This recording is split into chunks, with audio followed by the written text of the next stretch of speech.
Qual a melhor forma de você morar no Brasil, de você conquistar um lar para você? Existem diversas maneiras. Você pode morar de aluguel, você pode comprar um apartamento à vista, por financiamento, pode entrar numa roubada, enfim, existem diferentes maneiras. A inspiração desse vídeo daqui foi porque eu e o Matheus estávamos assistindo um vídeo do investidor Sardinha, onde ele fazia, qual a melhor forma de você ter um carro? E eu pensei, poxa, vou fazer um desse jeito, só que mostrando minha visão dentro do mercado imobiliário. Os vídeos dele são massa, a gente gosta pra caramba, e decidimos fazer isso aqui também. Então, sem rodeios, quais são os perfis de imóveis que a gente vai considerar aqui? Vou considerar dois. Imóvel de 750 mil, só que já entendendo que a depender do momento e como a gente compra, a gente vai ter um certo impacto. Como assim? Se você comprar um imóvel hoje que já está pronto por 750 mil, você pode comprar um que é novo, e se for um novo, provavelmente ele vai ser menor, vai ser pequeno, vai ser mais tecnológico, mas você pode comprar um maior, um mais amplo, que provavelmente ele vai ter um condomínio mais caro, vai ser menos tecnológico, tem mais quartos também, e consequentemente ele vai ser mais antigo. Normalmente é isso que acaba acontecendo. À medida que o tempo vai passando, os imóveis vão valorizando, vão ficando mais caros de serem construídos e aí eles vão ficando cada vez menores. O preço lá, 750, ele fica na região, só que você não consegue comprar a mesma coisa com o tempo. Considerei esses fatores aqui porque depois a gente vai fazer algumas variáveis. Então, vamos pensar na primeira ferramenta, a primeira possibilidade que você pode fazer. Digamos que você tem esses 750 mil reais. E a primeira delas seria você comprar à vista. Quando a gente compra um imóvel à vista, a gente tem acesso a ele imediatamente. Isso é maravilhoso. Eu, no primeiro dia, já estou lá, não preciso pagar aluguel para ninguém. Eu tenho uma certa liberdade, porque eu posso reformar, eu posso fazer o que eu quiser naquele imóvel. Para algumas pessoas, e isso daí tem virado até uma espécie de lifestyle, assim, poxa, se você mora no imóvel próprio, você tem dificuldade de se mudar. Isso para mim tem o menor sentido. Se você comprou bem no local bom e o preço está ajustado, você consegue vender rápido, tá? E rápido eu falo assim, coisa de 2 semanas, porque tem apartamento que, caramba, é isso que a gente consegue fazer quando ele está bem precificado e o imóvel está arrumado. Isso não é uma coisa difícil de se fazer, mas é óbvio que eu estou falando aqui com muitas pessoas e talvez isso não vá funcionar para todo mundo, mas há esse tipo de possibilidade que a gente colocou aqui como uma certa desvantagem, né? Você tem uma baixa mobilidade. Para mim, isso daí não é um problema, mas para algumas pessoas eu sei que vai ser, porque elas vão dizer que vão ficar presas. E com aluguel elas têm liberdade. O erro é justamente o contrário, mas a gente fala quando chegar no aluguel. Além disso também, num imóvel que é à vista, você vai ter os outros custos que você vai ter que desembolsar ali também, né? E pelo momento que a gente está aqui hoje, você perde a possibilidade de poder estar utilizando outros caminhos de investimento. Isso a gente faz muito aqui quando o investidor tem a grana completa. Ele está aberto a nos escutar. Às vezes a gente faz uma operação onde ele consegue comprar um imóvel na planta, ele opera alavancado e o valor dele que está remanescente, né, que ele não gastou todo porque ele não comprou à vista, está rendendo. Aí esse rendimento paga as parcelas e normalmente supera o INCC e aí ele não fica descapitalizado. Se algum momento ele precisar de dinheiro, ele tem aquele dinheiro ali e ainda assim está ganhando com a valorização do imóvel. É uma parada que parece um pouco complexa, mas não é. Mas é uma possibilidade que você acaba perdendo quando você compra ele à vista. A segunda maneira de se morar hoje no Brasil é justamente essa, a partir de um aluguel. O bom do aluguel é o seguinte, que os 750 mil eles ficam guardados para você. Você não precisa pirar o cabeção porque o seu dinheiro vai estar lá guardadinho. E aí, de repente, a depender da tua localização, você vai conseguir alugar um imóvel que hoje vai estar custando 750 mil a R$ 3.125, R$ 3.750, isso aqui depende, porque é aquilo, eu não quero aqui taxar, porque eu vejo muita gente falando, normalmente o aluguel ele é 0,5% do... Não, cara, isso não é verdade, porque isso varia muito de local para local, e ainda que ele possa estar rendendo 0,5% do valor que o imóvel é hoje, você pode ter comprado o imóvel num valor muito mais interessante no passado. E para você o que importa é aquilo, porque está sendo sobre o valor que foi investido. Mas hoje vale tanto, você está perdendo. Não, cara, eu não estou perdendo não, estou tendo um ativo que foi muito bom, que eu descapitalizei pouco, está com um yield maravilhoso, então não quero mudar, eu quero ter uma carteira de imóveis onde vão estar rendendo bem e eu quero investir o mínimo possível.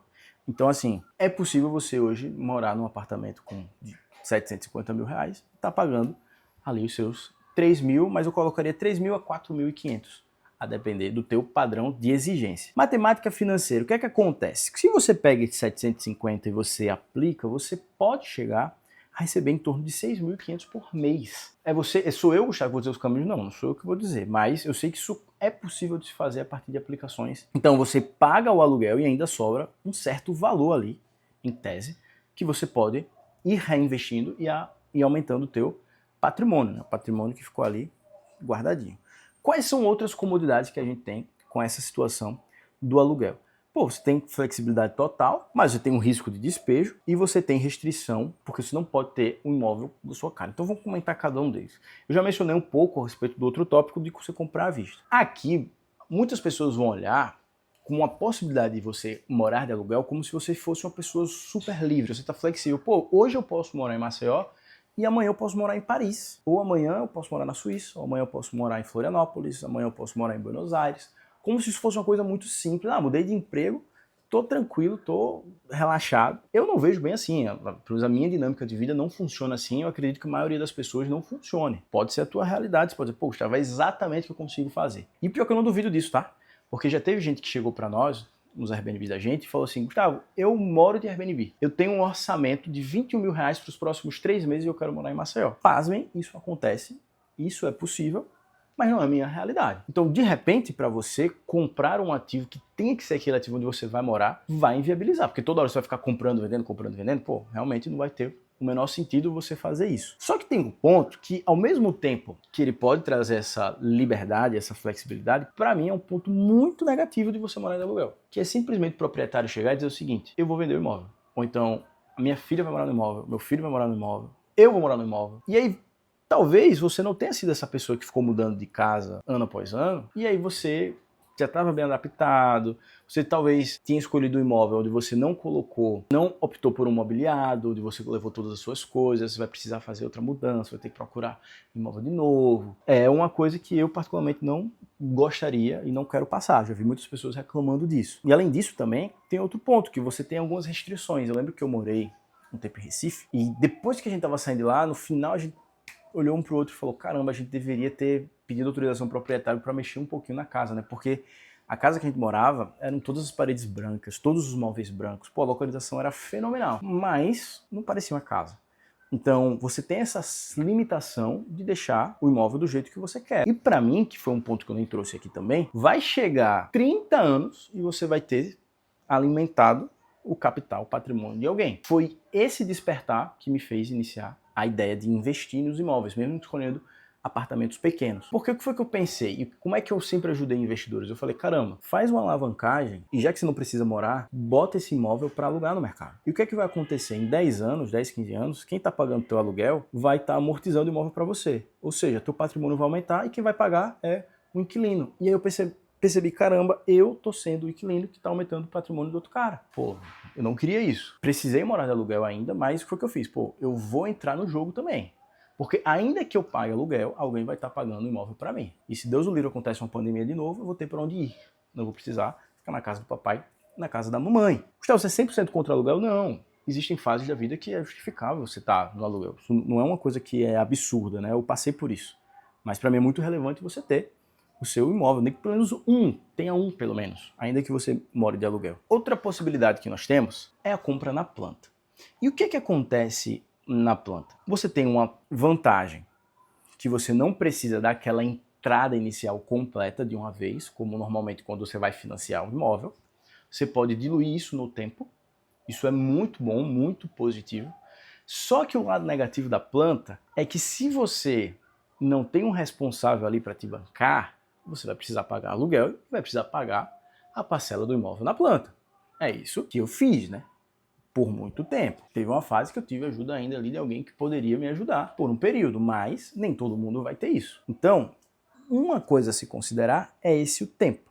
E além do que, hoje você compra um imóvel na planta, e qual é o ponto que você tem que ter em mente? É que o que você está pagando hoje não é um valor definitivo.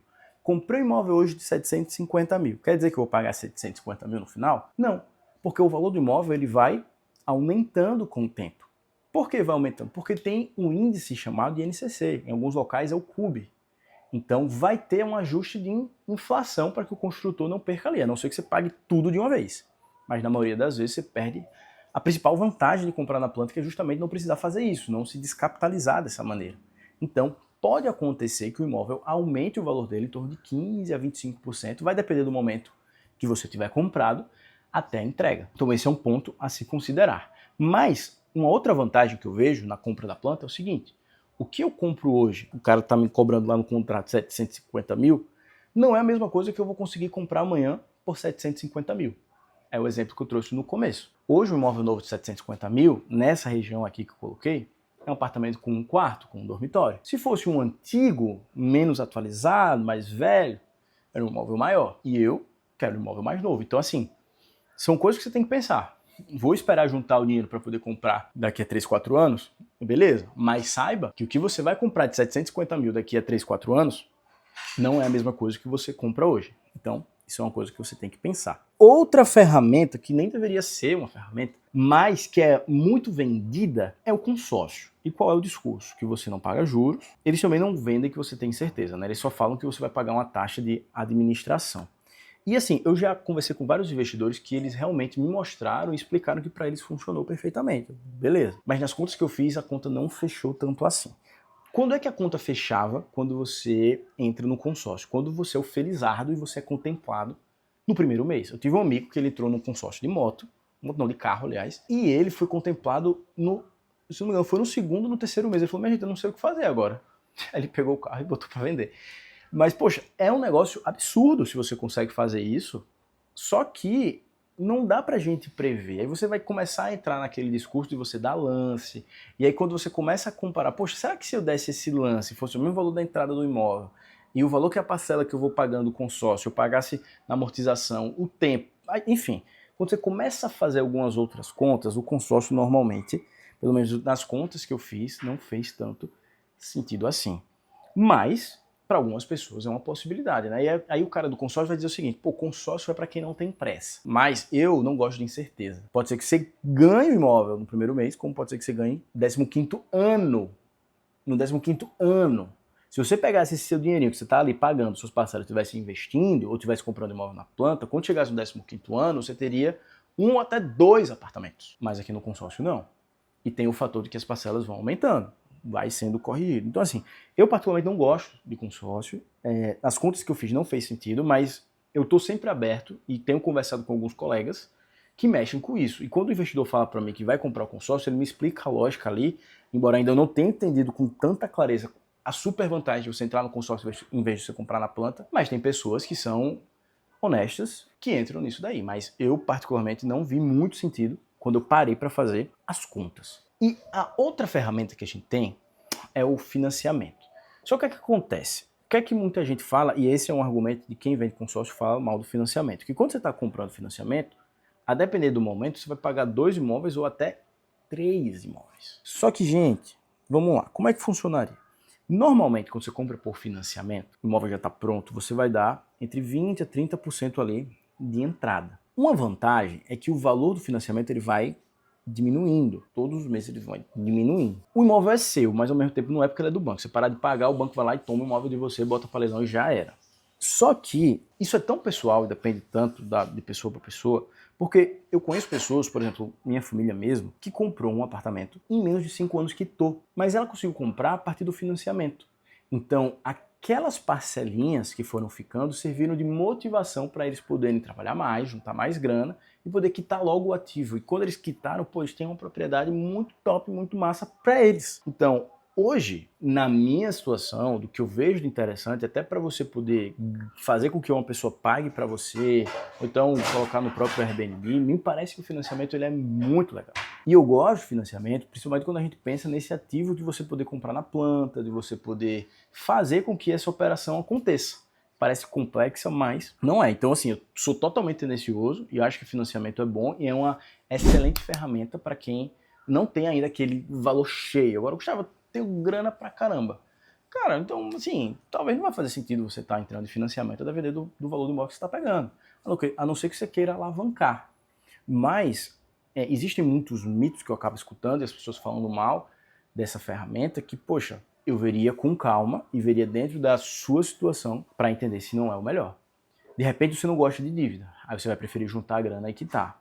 Mas estuda e busca entender, fala com o teu gerente e procura, cara. Poxa, se você for pegar dinheiro emprestado, qual é o custo desse dinheiro no tempo? Se você for comprar um carro, qual é o custo desse dinheiro no tempo? Você vai se surpreender quando você vê qual é o custo quando você pega um imóvel. É algo assim que não acontece justamente pela necessidade que as pessoas têm e ter um imóvel. Então o governo ele incentiva, ele busca mecanismos de fazer com que esses juros ele fique ali, ó, travado e suba o mínimo possível. Tanto que existem programas, tipo Minha Casa Minha Vida, para facilitar o acesso de pessoas que não têm condição a imóveis e poder ter dignidade, tá? A desvantagem do financiamento principal é essa. Se você leva até o final, você vai pagar não só um imóvel, vai pagar alguns a depender da taxa que você pegou ali. Só que uma outra verdade também deve ser dita. Daqui para lá, o seu imóvel, ele não vai estar valendo o mesmo que você pagou hoje. Ele vai estar valendo mais. Então, é um fator que você tem que considerar também no tempo. Então, aqui eu trago uma imagenzinha para a gente poder fazer o comparativo, você poder ver o que faz sentido para você. É claro que existem fatores diferentes na região que você está, pode existir modelos diferentes de negociar. Aqui eu trouxe os mais comuns e trouxe alguns comentários para que você pudesse pensar direitinho e saber o que é que funcionaria para você pensando na moradia. Qual a melhor forma de morar hoje? Eu prefiro ter o meu. Essa é a minha opinião. Eu não quero que passem 30 anos e eu tenha pago alguns imóveis para outras pessoas, tá? Mas é óbvio que a minha verdade não é absoluta. Só quer dizer que vocês estão errados que pensam diferente de mim. Tô brincando. Mas, enfim, trouxe essas ideias aqui. Se você acha que existem outras ferramentas que eu não coloquei no vídeo, coloca também nos comentários para que a gente possa continuar esse debate. E se discorda também, coloca aqui, coloca a tua tese para que eu possa entender e a gente possa conversar. Fechou? Gosta desse tipo de conteúdo, já sabe, se inscreve no canal. Quer receber avisos sempre que eu postar? Aí você ativa o sininho para que você não perca nada e esteja ciente dentro do mercado imobiliário, principalmente aqui em Maceió. Fechou? Me segue lá no Instagram, Gustavo Silvarim. Eu vejo você no próximo vídeo. Tamo junto.